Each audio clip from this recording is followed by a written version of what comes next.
Si vous honorez la pauvreté, vous n'allez recevoir que la pauvreté. Et honorer la pauvreté, c'est manquer de respect ou manquer d'égard envers la richesse. Et ça va se voir par vos croyances. Non, ce n'est pas par le travail. Non, tout est grâce. Les riches ne dorment pas bien. Il est difficile pour un riche d'entrer au paradis qu'il est aussi difficile pour un chameau de passer par le trou d'une aiguille. Non, vaut mieux avoir la paix du cœur que d'aller poursuivre l'argent. Pourquoi se battre si on va tous mourir? Vous voyez quelqu'un qui a son argent, vous dites directement, ça doit être un voleur. L'aigreur veut vous tuer. Quand vous voyez un ami qui réussit, la jalousie vous ronge de l'intérieur. Vous n'êtes pas tranquille. Là, vous honorez la pauvreté.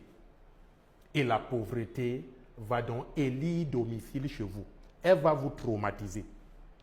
Au niveau de votre moi physique, la manière de vous habiller, de prendre soin de vous, vous ne vous habillez pas bien.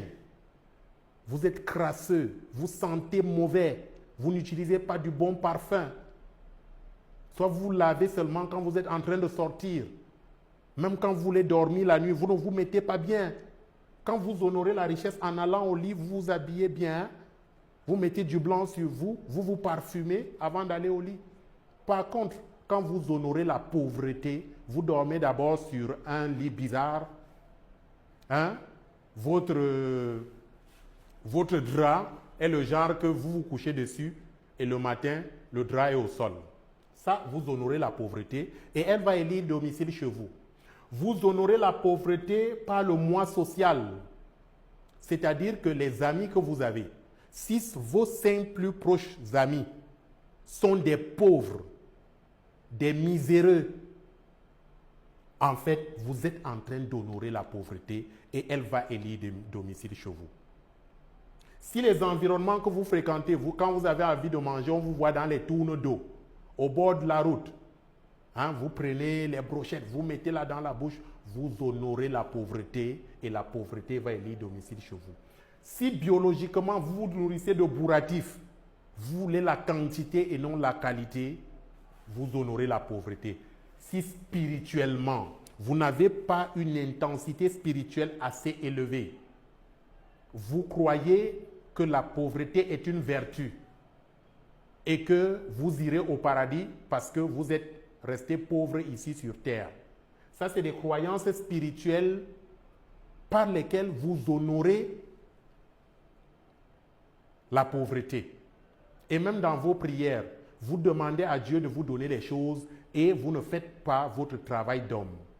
C'est-à-dire le dépassement de soi, l'amour de l'excellence, la culture du travail bien fait, l'honnêteté et l'intégrité à toute épreuve. En fait, dégager toutes les valeurs, autant spirituelles, matérielles et concrètes, qui honorent Dieu dans son œuvre créatrice. Parce que être en train de travailler, c'est adorer Dieu. Travailler dans la vertu, sur le chemin de la raison, de la vérité, de l'honneur, de la dignité. Travailler pour proposer des solutions concrètes aux problèmes existentiels chez les humains, ça c'est aussi adorer Dieu. Et quand vous ne le faites pas, ça veut dire que vous honorez la pauvreté. De même, si vous honorez le mariage va vous honorer.